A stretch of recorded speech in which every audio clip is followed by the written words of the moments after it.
એ જડી હાલ દવાખાને. કેમ પણ શું થયું? તારી આ આંખું દેખાડી આવી.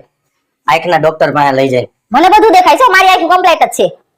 તો આ તને તારી ભૂલ કેમ નથી દેખાતી? જ્યારે હોય ત્યારે બધું ઓયડું ભોયડું મારી માથે નાખી દેશ. ભૂલ પોતે કરે અને નામ મારું આપે.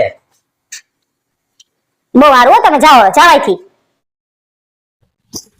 એ આ તમારા કુંવરને હાચો ને હવારનો ઉપાડો લીધો છે, ક્યાર નો કવરાવે છે.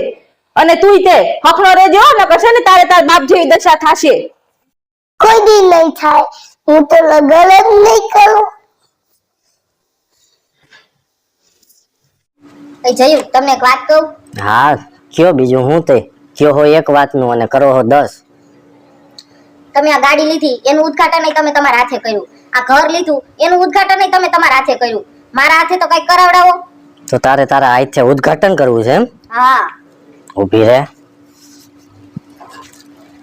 હાલે આવું છે. કરો ઉદ્ઘાટન. દિવાળી આવે છે, ફટાકડા કરો કરો. તમારા હાથે ઉદ્ઘાટન કરો. ફોડ દો ફટાકડા પછી. આવું ઉદ્ઘાટન હોય? ઉદ્ઘાટન ઉદ્ઘાટન કહેવાય. हे जड़ी करवा चौथ का व्रत काय के लिए करते हैं वो? पति की लंबी उम्र के लिए।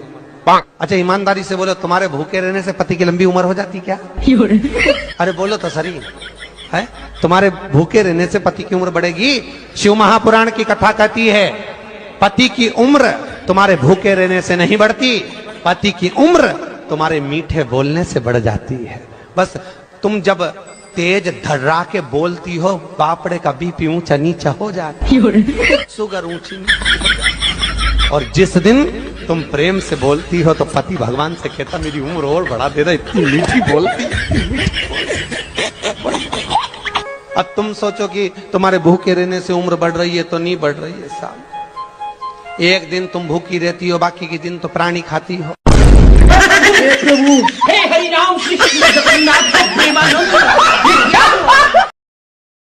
અજય પૈસા છે થોડાક? કાઈ છે નહીં પૈસા. ભઈડી આવે મોઢું ધોયા વગર. કાઈ વાંધો નહીં. પણ તારે શું કરવા તા પૈસા ને? આ તો શોપિંગ કરવા જાઉં તું. મારી બેન છે ને એમ કહેતી હતી હું જીજાજી ભેગું શોપિંગ કરવા જાય છે એટલે.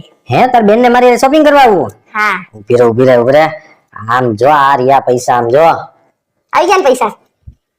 પણ ઈ શોપિંગ તાર બેન હારે કરવાની હે. પણ કોઈને શોપિંગ કરવાની નથી હો. ઈ શોપિંગ મારે જ કરવાની હતી, મારી બેનને નથી કરવાની. આ ઓલી કહેવત નથી કે મછલીને પકડી હોય ને તો જાળ બિછાવી પડે, તો મેં તો ઈ જ કામ કર્યું છે. મારા પૈસા ગયા બહુ ત્યાર નીકળી ઘરવાળી છે. જયું, આ વખતે વરસાદ આવ્યો ને તો મારા ગામનું આખું તળાવ ભરાઈ ગયું. હે હું વાત છે, તો જલસા પડી.